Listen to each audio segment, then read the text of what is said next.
Thanks for staying with us. We'll be starting with the nation. Major headlines. States reject Labour's new minimum wage demands. Federal government promises fair, sustainable salaries. NLC, TUC propose different figures. Forensic experts forged signatures used to steal $6.2 million from the CBN. Interim MDEDs take over at REA. 1.2 billion misapplied. SEC moves to get unclaimed 190 billion dividends to owners. Federal government backs new cable television, SLTV.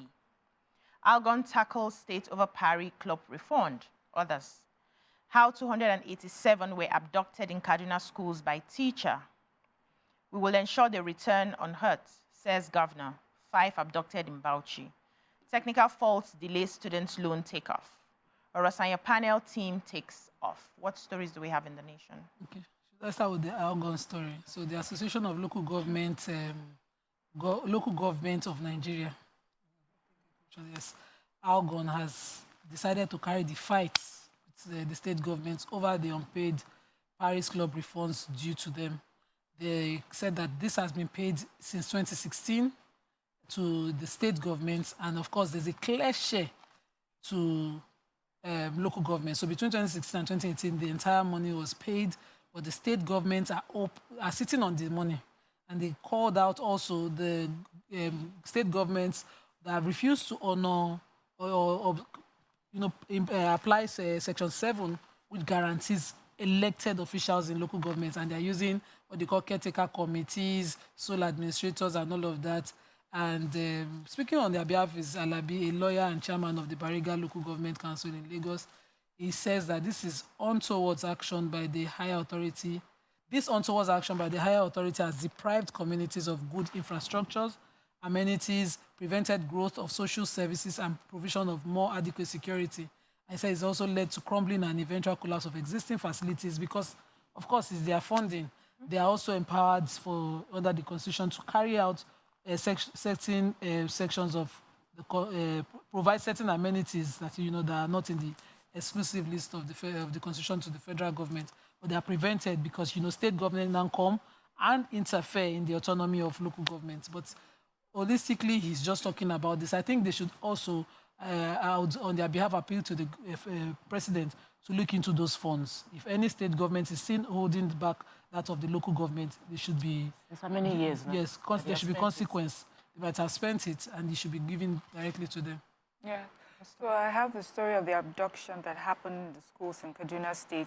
This was also... The way the heading goes, How 287 were abducted in Kaduna schools. And they said by teacher. It was just his own narration of what happened. Yes, abducted them. So he was part of those who were abducted, but he escaped, and so he was giving the story of how it happened. He said about 7:45 a.m. he was in the principal's office, and then while they were talking, the acting principal's office, and while they were speaking, the acting principal asked him to turn around, and he found that they had been surrounded by bandits. All of them were asked, that the staff and students, 700 of them, were asked to follow them into the bush. And so while they were going, he said they went into the bush, but luckily for them, he was among 25 people that were able to escape the abduction. So it was when he came into the village, immediately told people in the community. They said the vigilante group and personnel of Kaduna State Vigilante Service quickly went after the bandits, but the bandits overpowered them. In fact, one of the vigilante members were killed. And so there were 2 schools. There was a primary school that was where they were all abducted. That's the first one I spoke of. So, and then at GSS, the second school, that's the secondary school, 187 pupils were missing. In the primary school, 125 pupils were initially missing, but the 25 of them escaped and returned home. The authorities say that they do not have, so this is from the teacher's account. The authorities say they do not have the numbers yet, but the teacher said they came back, when they got back, they started counting the numbers of children who were in school that were that may have been abducted. The governor went there immediately. He heard and, went commiserated with people. With the village head appreciated as well that he came to them as it happened, and he says that the government is on it. He has spoken to the National Security Advisor, Malam Nuhu Rubadu, and they're going to do everything to make sure that every child or everyone abducted is returned unhurt by God's grace. This is such a sad development. Many people have been asking, how do you abduct such a huge number of people and no one is able to say anything? But he's also pushing. The governor says he used to be one of the very few proponents for state policing, and he hopes that now people can see what he means, that like the community, they need a police station, and everything else to protect that community. So we'll see how that goes, and hopefully everyone that's been abducted will return home safely. Amen. Yeah, so I'm taking the story about federal government. One of the ministers that, well, personally, I was questioning him, and he has proven himself. The minister for Works Minister David Umahi, and Minister for Power, he has plenty of work to do. We have not even given him anything yet. So he delivered 47. He handed over the project of 47.47 kilometers of road to high-tech construction. This is going to be the first phase of 700-kilometer road from Lagos to Calabar, which is the coastal super highway. This is the road that all real estate developers are proud of. We have used this road to market many properties, and finally this construction will start. They said that we expected that it will be completed within 36 months, with sections 2 and 3 running concurrently. The federal government had approved this on the 26th of February, and they said that this first 27 kilometers would begin from Lagos. The Honorable Minister has been praised. He has also praised the contractor for promptly mobilizing to site, because that's another key thing.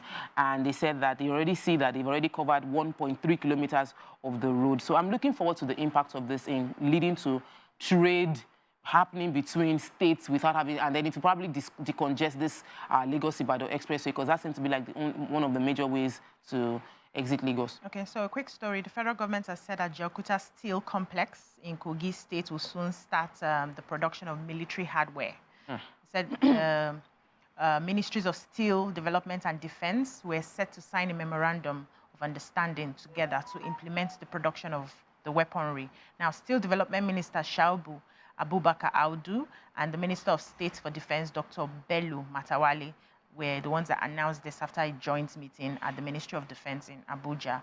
And in their statements, they said they are going to be collaborating. Both ministries will collaborate, which will enable the country to realize the president's renewed hope agenda of reviving the Ajaokuta Steel Complex, for including also military purposes and hardware. Now, they said they have various engineering workshops with the capacity to produce hardware for the military under the Defense Industries Corporation of Nigeria, DICON Act. And I quote, "Today is a day that we have all been waiting for under the renewed hope agenda, with the coming to fruition of partnership between both ministries, the Ministry of Steel Development and the Ministry of Defense." And there are a number of things that they have agreed on, including signing an MOU so that DICON and Ajaokuta Steel Company Limited can partner to produce military hardware. And they're going to be doing rifles, vests, helmets, bullets, among other things in the complex. They also said the facility can accommodate a military barrack, that they have over 10,000 housing units in Ajaokuta, of which only 3,000 to 4,000 are occupied. And by the time they are done with the MOU, we'll see how that goes. Congratulations. Beat, one of us. Yes, so let me just take the headlines and we go on a short break. The Punch. Major headline: Outrage as bandits kidnap 280 pupils from Kaduna schools. Tinubu suspends REA boss, directors over alleged 1.2 billion fraud. Reps demand 2024 budget review over forex crisis. Wigwe's philanthropy, dedication to gospel exemplary. Recover 5 trillion unremitted MDA taxes, reps tell FIRS. Kaduna plane crash, pilots escape death, air chief orders probe. Minimum wage, workers differ, government wants revenue sharing reviewed. Let's take a short break now. When we come back, we continue the stories from the newspapers. Stay with us.